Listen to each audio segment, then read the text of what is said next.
Gregory Olson. I am Regional Director for the SEWN program. We are a statewide funded program for job saving. And we are also involved with Pennsylvania manufacturers around saving jobs in the future. This whole idea of introducing technology to through organizations that are trying to get things through their operations faster. They're trying to penetrate in a marketplace that is being dramatically influenced from a global presence and from the high-speed technology processes that exist throughout the country. So in this manufacturing series, we're going to talk to how this strategy has been used by local companies. And today, particularly, I'm joined by Henry Steuber, who in Henry's vast experience, he has taken some organizations on this journey. And our emphasis of our conversation today is going to be talking about the fact that it is an actual journey. You just don't turn the switch and start right out. You have to begin, big picture. You have to get everybody on board, and then you have to have a very focused idea of what you're going to do. So Henry, if you would, please introduce yourself and a little bit about your background. Hello, everyone. I'm Henry Steuber.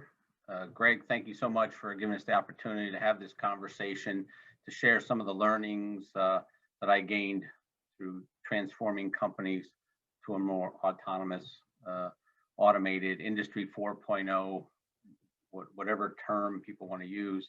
But as you said, it is a journey. And where I started is I sat with companies and ran companies that hundreds of years old, had processes that have been stable for a long time, very successful, consistently delivering to the customer. But as I started to take a look at things, I saw that there were ways to improve what we were doing based on how the industries were changing around us. Industry 4.0 is the big banner. Well, in that, you have to relook at all your processes. So what I did is I sat down, took a look at the processes and started laying out a vision. And I've done this several times where you look at how you have to take that journey and you break down your processes, build the vision, build the strategic plan, and then execute down that path. So Henry, when you yourself looked at it and said, how do I present this to leadership? How do I present this to the organization? And who do I look at as kind of a benchmark in the process? What I did is I started looking at the industry. I started reaching out to peers. I started reaching out to networking groups, started to look at what the industries were talking about. And I'm not talking about just your neighbor company. I'm looking at the best in class, the fully automated companies, the companies that fully accepted all about data, all accepted autonomous vehicle development. And I started looking at that and said, okay, how did they get there?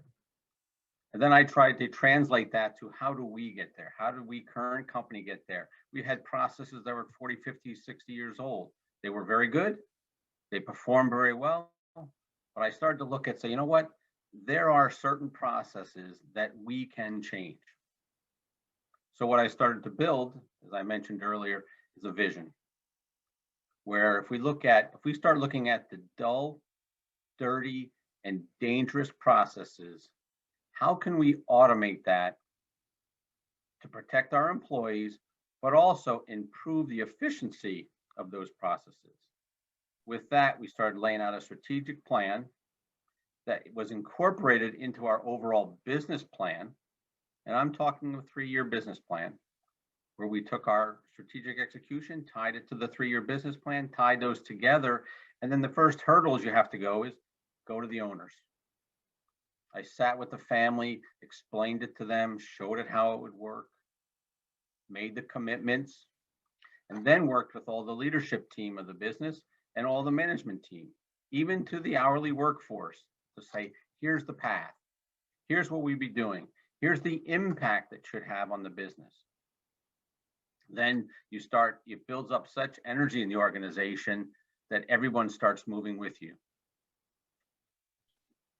Henry, how does management, how does he, like, you know what I mean? What kind of education piece do you need to do to kind of get people on board? Because I know you come across like you've been doing this a long time, but I'm sure the people you presented to were not up to snuff on that. So how did you deal with that? Step one was educating myself. I saw this going around. I saw these indicators in the market that this was going on. So I started to research it myself. What does it look like? What does it feel like? Who's doing it? When they do it, what is going on in their factory? I went to other factories that had started down the journey, and I watched them and I talked to their leaders like, okay, guys, how did you do this? So I started to get educated myself. Then I started to turn and try to find others in the organization that had a similar thought process. They were thinking the same way. They were wondering why we weren't doing this. Then sitting with as I mentioned earlier, sitting with the ownership, talking to them, educating them, opening them to say there is a different way to do this. All indicators are it will be better quality, better cycle time, better safety ratings, because we're going to take some of the dangerous processes away from people's hands so that they're safe. And then you just keep taking that order. I mean, that's where it all starts. You got to get yourself educated first, then you start working with the teams. We also started to look at forward thinking, starting to look at any talent we brought into the organization. We would start looking for a skill set that was open to Industry 4.0 thinking, data analytics, autonomous robotics, cobots, people that think that way, robotic engineers. We even instituted this type of thinking into our rotational engineering program. So we hired new talent right from school. We were looking for ones that had mechanical engineers, electrical engineers, engineers background, but they also contained some understanding of computer science, robotics, so they have a bigger balance and a bigger view of what's going on. So Henry, if you were looking at the organization, what kind of things need to be in place for you even to consider this? And then when you looked at the toolbox that exists in the organization, what kind of things did you say we need to bring in, we need to target through technology? Yeah, no, that's a very good learning. You need to start looking at the whole picture. Because if you're going to have autonomous vehicles, cobots, you need to start with data systems. You need to start capturing the data. So we first had to go down the path of a quality management systems, i.e. quality data collection. In parallel, we started to bring in some data engineers, data scientists, people that knew how to take the data and just analyze it, but not just analyze it to show you the numbers, but also help you understand what it's saying. So all the people, myself, as well as all the operational leaders, as well as the factory floor team, could actually look at the data and say, whoa, this is telling us something. So you need data systems. You need to be collecting the data is a great place to start. And actually, in my view, it's the fundamental or the foundation of how you move through Industry 4.0. That's the first step, is starting collecting that data accurately. If you run into, I mean, when you say accurately, and I know that's a key because I know you ran into, that's a significant issue. I mean, how do you know what you have, and how do you get people to trust what it says? You know? Working with the teams on the floor. You have your engineers, your process engineers. For us, we had process engineers that were looking at the data and saying, okay, what is this process telling us? And working with the hourly operators that were working the machine. So they were going side by side. So they would do some checks on the data set to make sure, okay, is this really what we expect to see? Is it what we are really getting? And okay, there's a lot of data collection, a lot of validation up early, but that's okay. It gets it where it's stable, that you know your data system is good. But no, it takes a combination of the process engineers as well as the factory floor team working side by side. And we even had to call in design engineers, the design engineers that actually designed the parts. We brought them in to also look at what the data was telling us versus what the design spec was, to say, okay, does this all fit together? It takes time. It takes time. But again, as you go down this, as we've stated, this is a journey. So as you're moving down this thing, you're learning a lot. And as you're learning, you're making adjustments to ensure that you're continuing down the path you thought, or you're adjusting that path to say, you know what, we're learning more than we thought. Let's make a little tweak to this plan and move a little bit to the left or right to be even better than we thought before. And we saw plenty of that. I mean, we went down paths, they didn't play out. That's okay. We took those projects off our list. Other ones we accelerated because, you know what, we're on the right track. We saw the benefits, we saw the improvements, we saw that everyone was getting energized and the product was better. We moved faster. You had, when you approached the organization, you instituted a campaign. You actually had a very effective and strong promotional program around what it was and how to go about doing it. Can you talk a little bit about that? Yes, definitely. We as we went down this, we knew that we were transforming a lot of behaviors. So we started right away as, what is the communications plan that supports this? So we came up with a term that the company uses, is factory innovation, technology, and transformation. And that is what we used, where we created brochures, online training. So it gave people information about what was happening. So it started to educate them on the things they would see and how it would impact them. So key terms, we made it like a little dictionary of key terms that they would be hearing.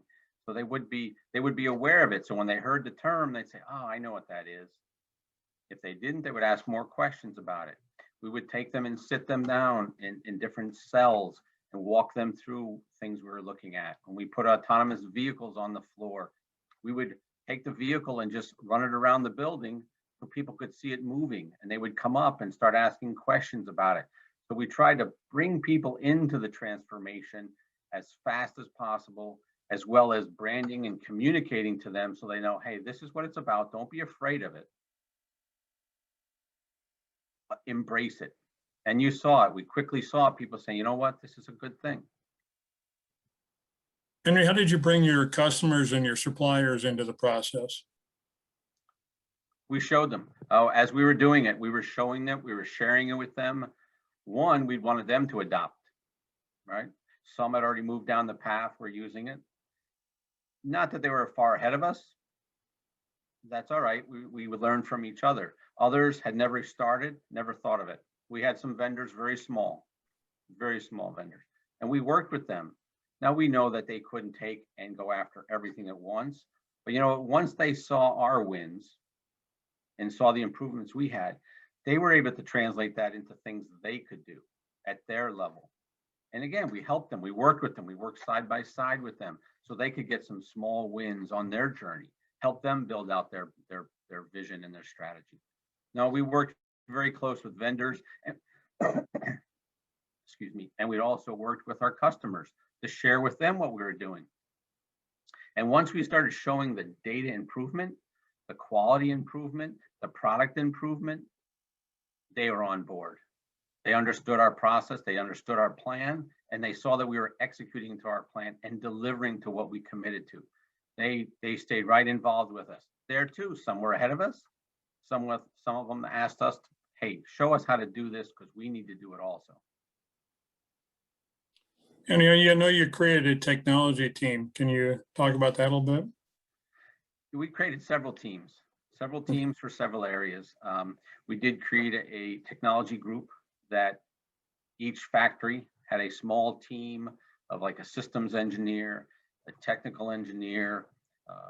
One site we actually had a robotic engineer, and we tied them together as a small team that would stay very focused on improving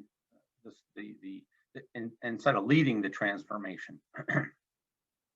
Again, they were in charge of leading the transformation at that facility. So they would go on the floor, find the projects, measure it, start analyzing it, start laying out what had to be happen. But we brought in talent that we did not have before. I mean, systems engineers that understand how to tie in the Internet of Things, how to tie in all the automation on the factory floor to the equipment changes. We had to build that team. We had some internals that fit. We transferred them into the group, but quite a few we had to go out and find. I know you had a union in your last company. I know you had a union involved in that. How did you work with the union and get them on board with your process?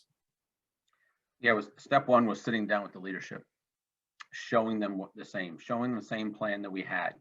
And one thing we committed to is and showed, and we believed it when we did it, and we still believe it.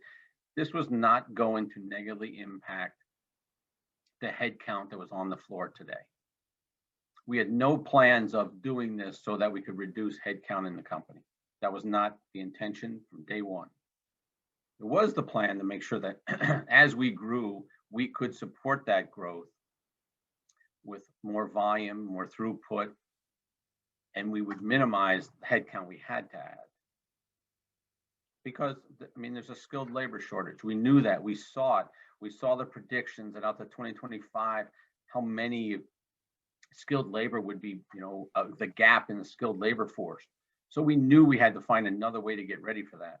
And this was it. This was our way of going after that. So once we explained that to the union leadership, and then they shared it with the union team, everybody started to understand, okay, yes, there's always going to be some resistors. There was always some that say, oh no, you're going to take our jobs. But what we did is, as we did these projects, we showed there was no jobs going away. We started to see the CNC machine operator was working one CNC. Well, we gave him support with a cobot and an autonomous vehicle that he could run 2 machines. Well, all of a sudden that energized them. They got excited. They say, whoa, 2 machines, I want 3 machines. Give me 3 cobots, an autonomous vehicle, and I'll run 3 projects, three CNCs at the same time. And when that started, then you saw the energy spread, because people weren't afraid of losing their job. They realized that this was all about growth of the company.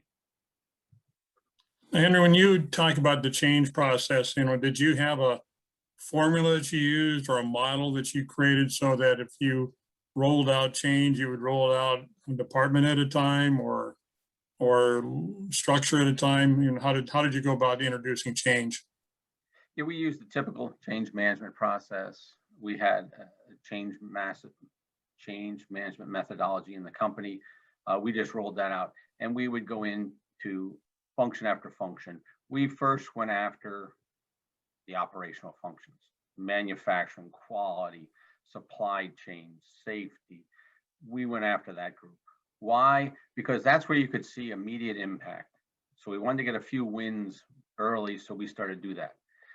Once we started to get that, we quickly turned to the other functions. HR jumped in early, not an issue at all. We went into finance, started to show them there's other ways to do it. You don't have to always use Excel spreadsheets to do everything. There's actually tools in the background that could be running for accounts receivable, accounts payable, that you don't need an individual updated Excel spreadsheet. Well, this started to spread. It just spread. The energy just kept going up because people saw the successes and the transformation that made people more excited about what they did day in and day out. And one area that I did miss that you cannot underestimate is the IT support. You've got to collect all this data. So you need the system or the internet in your building, the network in your building, to collect all this information. So we actually took our IT organization and sort of split it in half. We put the IT function that supports the normal day-to-day operations, and then we took the IT and sort of turned it to OT, operational technologists. These are the IT guys who are on the manufacturing floor, and they're working every day on how to get all this data into the systems, how to make sure the network is strong as well as secure. They've got to make sure that whole network of these vehicles moving around. We know where they are, but two, there's people that can't sit on the outside and sort of hack into you and break that. And you know, we had a great team. They did a great job because they were learning this too. But we created two different sort of IT organizations that were linked, but where they focused was very different.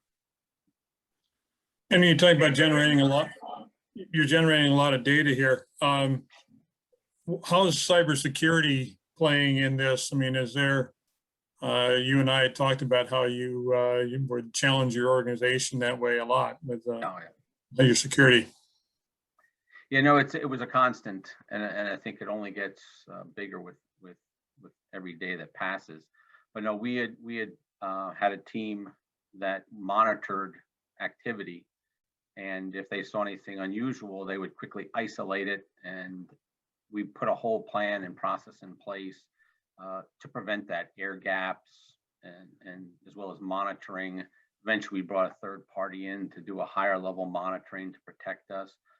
But no, that's a real threat that people have to be very aware of. We never had an issue or an event that paralyzed us, but we had, you know, partner companies in our area that got hit and they were shut down for 3 to 4 months, had to pay ransom and get everything else. So we definitely did not want to get involved with something like that. So we worked with local agencies. We talked to the FBI to see how they monitor. We used our third party team to make sure they helped us monitor. So we learned fast. But again, that's where that IT becomes critical. In addition to just making sure everything's flowing inside the company, they have to protect that cybersecurity because it can come in from anywhere. Our IT team created training platforms where they would do phishing tests, where they would send emails to people to say, hey, send us this information. And they would just sign it like Henry. Well, the company knew who Henry was. So if you got an email from Henry, people would do things. Well, they started challenging, you know, made people question that. So also I would get a phone call. Henry, did you send this? No, I did not. Good job. You caught that one. But we would do tests like that they created phishing emails to challenge the organization to learn, to be aware of what the threat that was out there. Right. Now, marketing this, I mean, you went through these changes a few times. And so what's your experience around how to market technology to your these advanced technology to your marketplace? Be honest with it, be open with it, share it. Don't be shy about showing it. You're going to have some successes, you're going to have some stumbles. That's okay. When you stumble, you learn. When you have successes, you want people to realize it because then they have more confidence in you. And it also shows, if you're open in the marketing and the branding of it, that you're looking forward. You're looking forward for new opportunities. You're looking forward to how you keep improving your business. Yeah, things worked very well to get you where you are today. No argument, and you've learned a lot. But by taking that learning and applying new learnings that others have gone down and said, wow, this makes a difference, accelerates. You can do things faster than others did because you've already learned from them. But we were just very open. Branding, our marketing communications team was right in the mix with us. They were part of our team. They were always looking for ideas to take and share with our customer base, put out on our internet. They were right in the game with us, knowing that we were on, as we've said, the journey of transforming the company to something much bigger and greater. Great, Henry. So are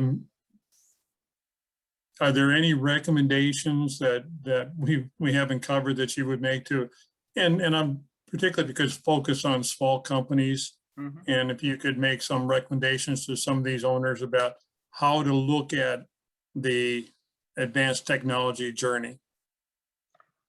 The step one is go with an open mind, knowing that there will be some huge successes that your team and yourself will be so proud of that you'll tell stories about for a long time, as I've told with you, Greg. It's a journey and it's a lot of fun. There's a lot of excitement. There's frustration because there's things that are going on that you're not familiar with.